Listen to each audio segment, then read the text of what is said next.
আসসালামু আলাইকুম। আমি মোহাম্মদ সৈকত সিনানিক। আপনাদের মাঝে চলে আসলাম নতুন আরও একটি অ্যাকুয়ারিয়াম সেটআপের ভিডিও নিয়ে। গত ভিডিওটা আপনারা অনেকেই পছন্দ করেছেন এবং আপনারা অনেক ভালো, ভালো কমেন্ট করেছেন। তো আজকের ভিডিওতেও আমি আপনাদেরকে একটি 12 কিউবের অ্যাকুয়ারিয়াম সেটআপ করে দেখাবো ইনশাআল্লাহ।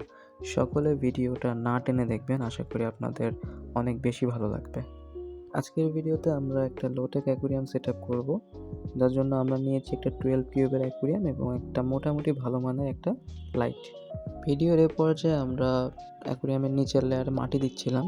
তো এখানে একটা গুরুত্বপূর্ণ কথা হলো, আপনারা যারা প্লান্টেড ট্যাঙ্ক সেটআপ করবেন তারা অবশ্যই খেয়াল করবেন যেন মাটিটা ভালো মানের হয়। আপনারা চেষ্টা করবেন যথেষ্ট ভালো মানের মাটি ব্যবহার করেন। যাদের বাজেট অনেক বেশি তারা চাইলে অ্যামাজন সয়েল ব্যবহার করতে পারেন, এবং যাদের বাজেট মোটামুটি কম তারা চেষ্টা করবেন একটা ভালো মানের গার্ডেন সয়েল ব্যবহার করার। তো আমি যেহেতু পিছনের দিকে বেশি গাছ লাগাবো, সেজন্য পিছনের দিকে মাটিটা একটু বেশি দিচ্ছিলাম এবং সামনে একটু কম মাটি দিচ্ছিলাম।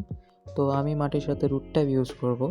রুট ট্যাপের কাজটা হচ্ছে, রুট ট্যাপ মাটির মধ্যে দ্রুত শিকড় গ্রো করতে সাহায্য করবে এবং মাটিতে আলাদা যে পুষ্টি গুণাগুণগুলো আছে এটা যেন গাছ দ্রুত নিতে পারে, এই জন্য রুট ট্যাপ আমাদেরকে সহযোগিতা করবে। তো আমি এই ক্যাপসুলগুলোকে ভেঙে আমি প্রথমে পুরো অ্যাকুয়ারিয়ামটাতে ছড়িয়ে দিচ্ছিলাম, যাতে করে সব জায়গায় গাছগুলোতে এটা পৌঁছায় যায়। বাই দ্য ওয়ে, এই প্লান্টেড ট্যাঙ্কটা কিন্তু একটা পেইড ওয়ার্ক ছিল। আমি একজনের বাড়িতে গিয়ে এটা তৈরি করে দিয়েছিলাম, যার পরিবর্তে কিন্তু তারা আমাকে আলাদা করে পেমেন্ট করছিল। তো আপনারা যদি কেউ চান যে না আপনাদের বাড়িতে যে আমি প্লান্টেড ট্যাঙ্ক সেট আপ করি, তো আপনারা চাইলে আমার সাথে যোগাযোগ করতে পারেন। আমি আমার নাম্বার প্লাস হচ্ছে আমার ফেসবুক অ্যাকাউন্টের লিঙ্ক আমি আমার ডেসক্রিপশন বক্সে দিয়ে দিব। আপনারা চাইলে আমার সাথে যোগাযোগ করতে পারেন।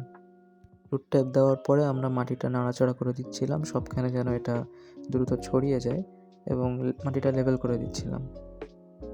ভিডিওর এ পর্যায়ে আমি মাটির উপরের লেয়ারটা দিব। এখানে আমি হচ্ছে মূলত ব্ল্যাক স্যান্ড ব্যবহার করছি, যেটা আপনারা যে কোনো অ্যাকুয়ারিয়ামের দোকানে খুঁজলে পেয়ে যাবেন আশা করি। আমি মোটামুটি কেজি দরে কিনে আনছিলাম 4 কেজি মতো। তো এটা আমি উপরের লেয়ারে দিচ্ছি। এটা একটু মোটা করে দেওয়ার চেষ্টা করবেন। অবশ্যই মাটির উপরের লেয়ারটা মোটা না হলে পরবর্তীতে মাটি লিক হওয়ার একটা সম্ভাবনা থাকে। তো এত কষ্ট করে একটা ট্যাঙ্ক সেট আপ করার পরে মাটিটা যদি লিক হয়, ওটা আসলে দেখতে কারোরই ভালো লাগে না।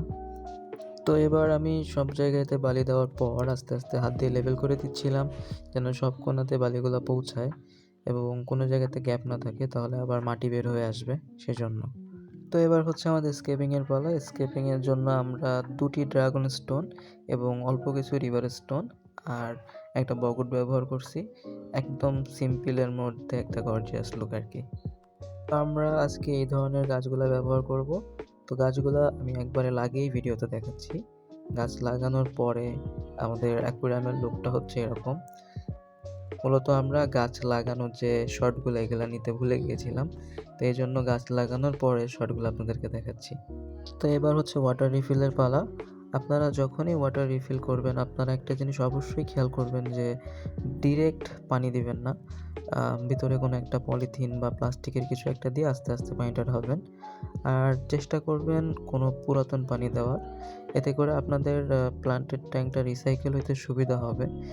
আমরা এখানে আসলে নতুন পানি দিয়ে দিয়েছিলাম, আমাদের কাছে তেমন জমানো পুরাতন পানি ছিল না, সে কারণে আমরা নতুন পানি দিয়েছিলাম। তবে আপনারা চেষ্টা করবেন যে যতটা সম্ভব পুরনো পানি দেওয়ার, এতে করে আপনাদের ট্যাঙ্কটা রিসাইকেল হইতে সুবিধা হবে। আর প্লান্টেড ট্যাঙ্ক প্রথম পানি দেওয়ার সময় একটু ঘোলা থাকে, সো এটা নিয়ে দুশ্চিন্তা করার কিছু নাই। একটা ভালো মানের ফিল্টার ইউজ করবেন, এতে করে মোটামুটি আপনাদের ট্যাঙ্ক দ্রুতই পরিষ্কার হয়ে যাবে।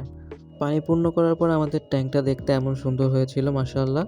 যদি আপনাদের কাছে ট্যাঙ্কটা ভালো লেগে থাকে, অবশ্যই আমার চ্যানেলটা সাবস্ক্রাইব করবেন এবং আমাদের সাথে থাকবেন।